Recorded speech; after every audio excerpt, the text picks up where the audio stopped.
If there's one actor who clearly beat Hollywood, it's Jim Carrey, and he exposed all the people within it. In his very first film, he propelled himself to fame, soon becoming one of the world's most beloved actors. Whether it's his mastery of physical comedy or his electric presence, there's no question that Jim Carrey's got that special something. I wanted to find the most meaningless thing that I could come to and join. But despite his long list of hits, Jim Carrey never really fit into the rest of Hollywood. He certainly got his enemies in the industry, from other actors who took offense to his no-holds. I used to love this guy's movies. You know what? I still love this guy's movies. Jim Carrey and Adam Sandler's movies were the funniest movies that I've ever watched. And the best. Like the best ones. To producers looking to control his artistic expression. It explains why, despite his massive success as a comedic and dramatic actor, he's been completely snubbed by the big award shows. But even beyond that, it's clear to anyone who's ever seen him interviewed that Jim Carrey is completely beyond the performative dishonesty at the heart of Hollywood, and he makes fun of all the people playing along with it. So let's explore how his unflinching honesty. If you didn't know what that was, he exposed the Illuminati right there. And unwillingness to play along with the lie has that right there, that brings them all out. Like as soon as you do that, all the ones that are in it, they become lizards and they start fucking eating shit or something. I don't know. Expose Hollywood and its celebrities for what they really are.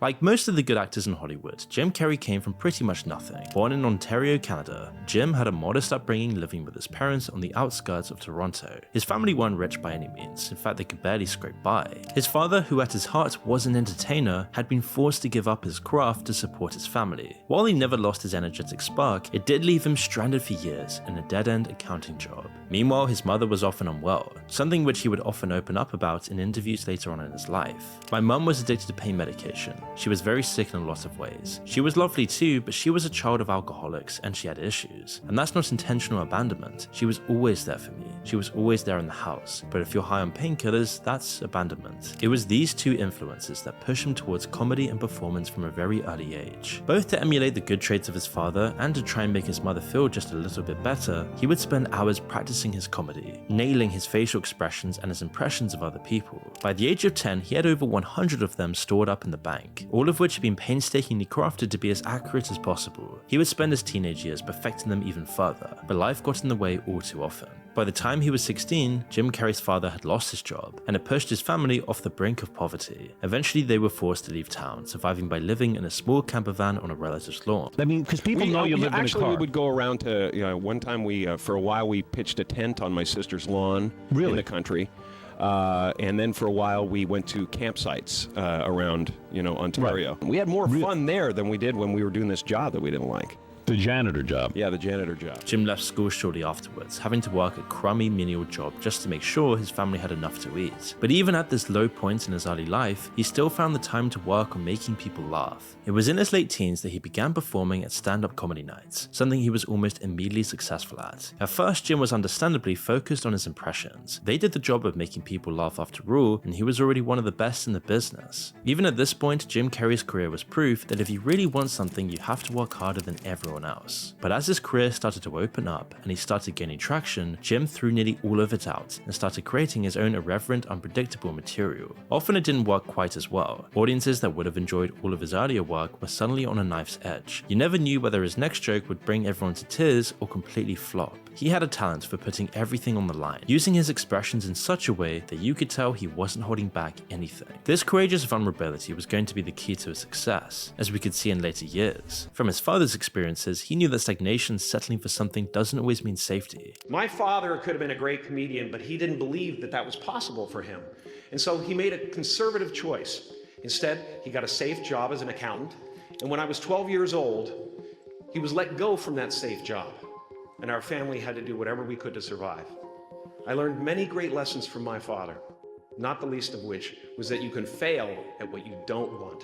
So you might as well take a chance on doing what you love. He had given up on his dream of being an entertainer in exchange for the well-being of his family, but eventually he lost that job anyway when the higher-ups decided that they didn't need him anymore. Jim wanted his father's sacrifice to mean something, and for that to happen, he needed to take everything that he possibly could from That's pretty inspiring. I think right now I'm ruining the moment right now, but the world. It was this ambition that eventually brought him to Hollywood, where his mastery of physical comedy and his presence it's like kind of like a beautiful painting, you know. I'm just letting it play out, you know. You want me to speak about this? You say that? You may transform the fucking? You may transform the video? Yeah, I'll fucking transform the video.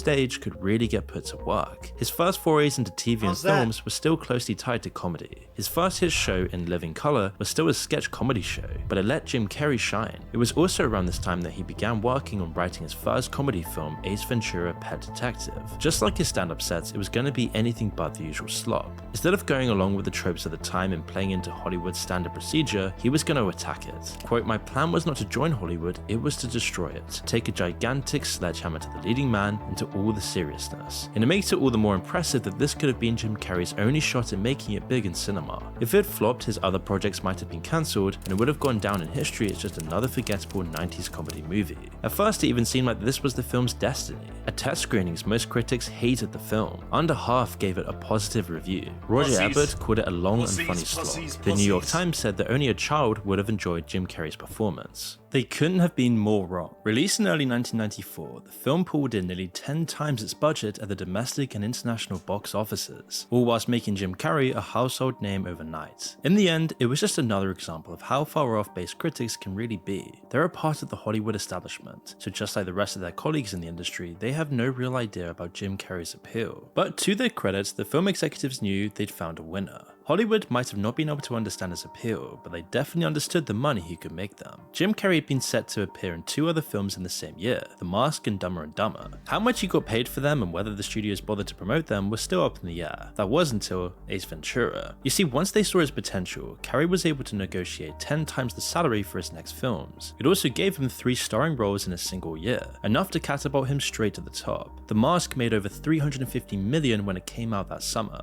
Dumb and Dumber made another $270 million that Christmas. Anything he touched turned to gold. The next year brought 2 more films for Jim Carrey, both of them hits with the audiences and snubbed by the critics. Ace Ventura's sequel made nearly double the previous film, whilst Carrey's appearance as the Riddler in Batman Forever was enough to hold together a more lighthearted take on the franchise. It solidified Jim Carrey's position at the top of the A-list. He was a superstar around the world. In his next film, The Cable Guy, Jim Carrey was paid nearly $20 million, making him the highest paid actor in Hollywood at the time. This came along with 15% of the profits as well. At this point, for Jim Carrey to even consider a role, you had to pay top dollar. Up until this point, Carrey had been seen as a strictly comedic actor, working light roles which worked with a signature overconfident personality. Most other actors would have kept this going for decades. If it isn't broken, don't fix it. But yet again, Jim Carrey wasn't going to take the safe option. The Cable Guy, which came out in 1996, was the first time he stepped away from that. It had a much darker tone mixed in with the eccentricity, adding a creepy and unsettling vibe to his performance. Some critics loved it, others hated it, but nonetheless it showed that Jim Carrey could succeed at more than just comedy, and it was the first time he was able to step away from his carefully crafted persona. It was a move that would set up some of his next big films, like The Truman Show, something that we've spoken a bunch about on this channel.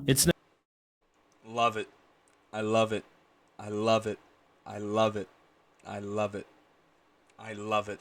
Amazing film, centered around a man living in a world where he's unknowingly the main character of a giant TV show. It's a huge allegory for modern society. His world is a giant movie set and everyone knows he's playing a role. In that film, he masterfully plays someone going through the process of realizing his whole life is a lie. It's easy to see how we could have given so much authenticity and power to the role of Truman, because around the same time, Jim Carrey was becoming Truman himself. He didn't know who he was, stuck in a world treating him like a god, and yet it all somehow felt so fake. This was something he later expanded upon in this interview. Are you more comfortable as one or the other, or is that like, are they even mutually exclusive? I don't exist.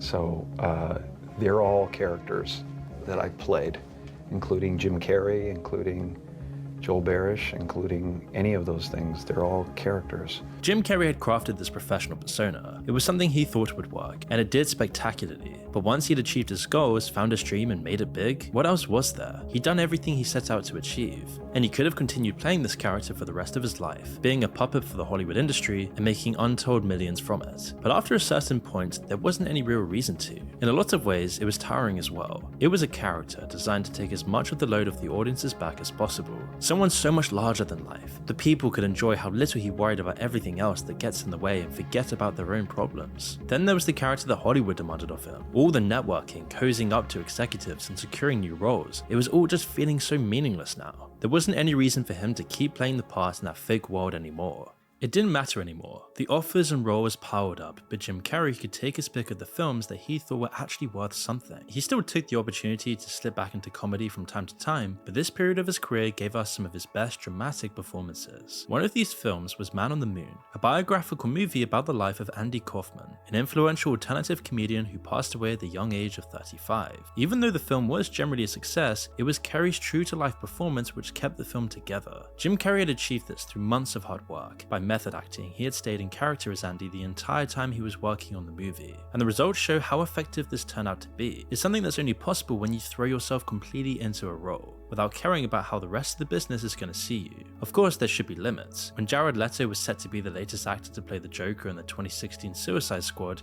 he went way too far. His co-stars have since told interviewers that he sent them things like dead animals in the mail. I got so many weird things. I can't even begin to tell you the weird things I got. Yeah, he sent used condoms and sticky Playboy magazines and the dead pig. It clearly didn't help his performance. The poor writing and directing had already stunted the film anyway. But Jim Carrey never went that far. From the information that's out there, it seems like he never did anything to actually inconvenience or mess with his fellow colleagues on the set of Man on the Moon. The director of the movie had nothing but good words for his performance, but it didn't stop other A-listers from taking offense to his dedication to the craft. Martin Freeman from The Office, Black Panther and The Hobbit starred alongside Carrey in the film. And I'm genuinely sure Jim Carrey is a lovely and smart person, but it was the most self-aggrandizing, selfish, fucking narcissistic bollocks I've ever seen.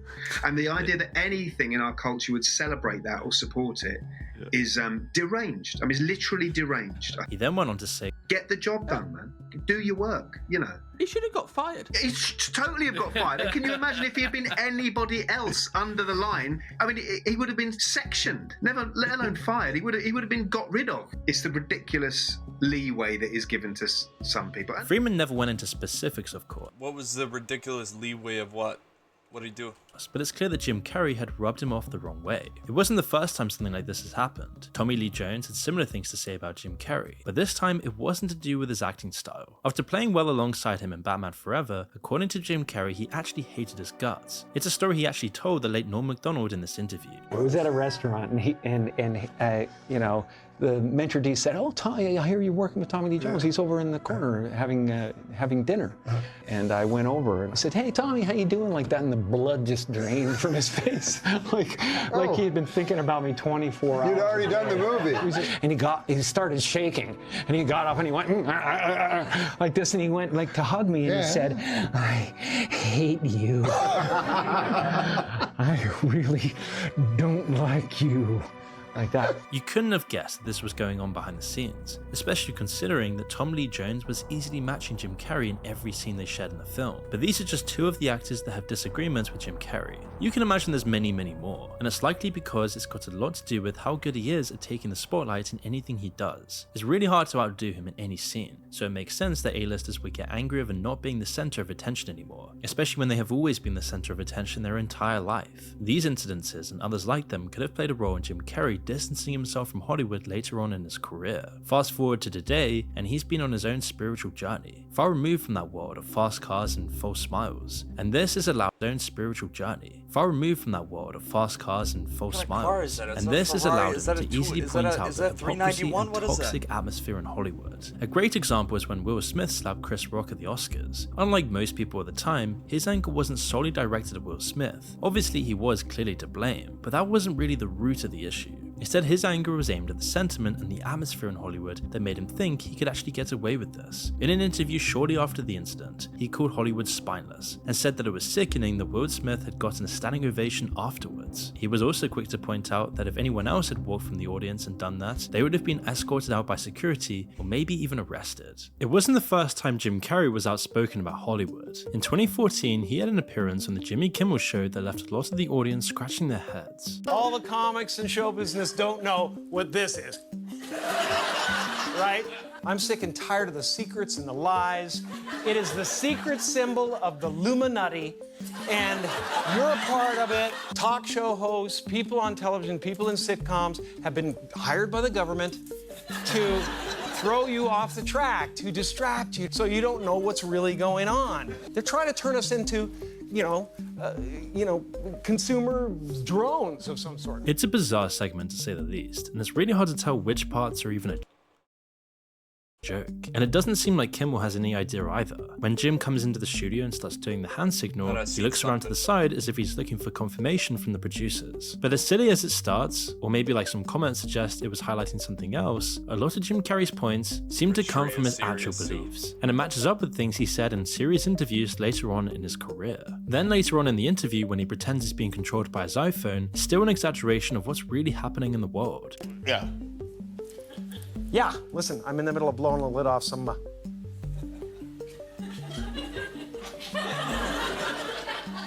What happened? I'm sorry, Jimmy. I was temporarily interrupted by my iPhone 6 Plus. I think what I was really trying to say was I think people will enjoy Dumb and Dumber this weekend. And that is what Is it Dumb and Dumber 3? They should all go to the theater tomorrow and see it. Because we could use a good laugh. Ha ha ha ha ha.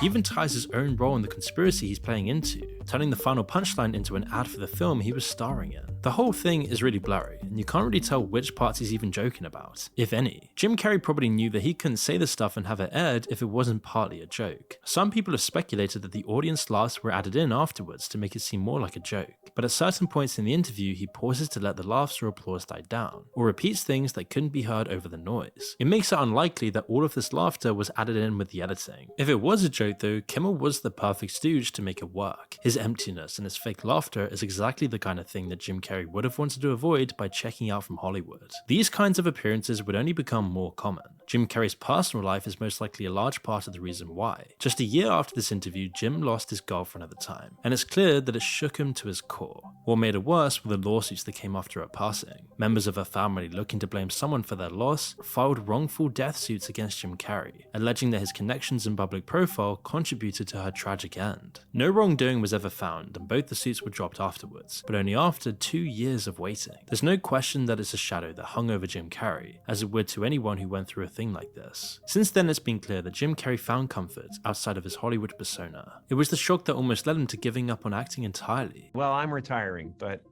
No. Yeah, probably. Are you being serious or are you screwing with me? I'm being fairly serious, yeah. Really? Why? It depends. It depends if, if the Angels bring some sort of a script that's written in gold ink that says to me that it's going to be really important for people to see. I might continue down the road, but I'm taking a break. While he still appears in the odd film here and there, most of his passion lies in his own artwork and his... Jim Carrey, you cannot go out with Sonic 2. You cannot go out with Sonic 2. You have to come back. Sonic 2 cannot be your last movie. You gotta do... I don't even care. Listen, if you're on your deathbed, you have to... If you're on your deathbed, Jim Carrey, I want you to do the fucking role of your life. It cannot end with Sonic 2. Please don't let it. Please don't let it end with Sonic 2. Holy shit. Political cartoons today. It did clearly change his outlook on Hollywood, as we saw in a red carpet interview around a year after his girlfriend's passing. Appearing at the New York Fashion Week, he called the whole thing completely meaningless and said that we're a field of energy dancing for itself. I believe that peace lies beyond personality, beyond invention and disguise, beyond the red S that you wear on your chest that makes bullets bounce off. He's right.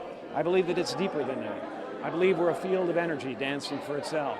If there's one actor who clearly beat Hollywood, it's Jim Carrey for itself. I believe we're while Jim It's a funny interview watching the reporter getting taken out of her element and into reality while Jim Carrey says whatever he feels like saying. She has no idea how to respond to this. One of his last lines in the interview is possibly the most meaningful. After Jim lays down the spiritual smackdown, the interviewer questions him on if what celebrities say really matters at all, and his response is short and sweet. Okay. So what's happening in our world right now? Because there is a lot of news that actually is relevant that's not that Here's uplifting. the thing, it's not our world. None That's of this the is key. real? Nope. So you're just passing We don't through. matter. We don't matter. Oh, wow. There's the good news. Okay. He knows, like the rest of Hollywood should, that their world has no real relation to what's really going on in people's lives. They're entertainment and a series of characters that are extremely rich. And now that he realizes this, he really can't take any of it seriously anymore. Jim Carrey, like everyone else, is a really complicated figure who can't be defined in any single way. It's clear though that his honesty off the screen and his ability to throw himself into whichever role he chooses have made him beloved by millions. And it will be a tragedy when we see him in cinemas for the last time. But after decades of making people laugh and knowing how truly disturbing Hollywood really is and how empty the actors inside of it are, he can luckily step away whenever he likes, knowing he potentially brought more laughter to the world than anyone else alive today. That's awesome. Yo, that's a crazy thought to have, that you've brung more laughter to like the world than anyone else. That's awesome. That's pretty cool. If there's one thing worse than All right.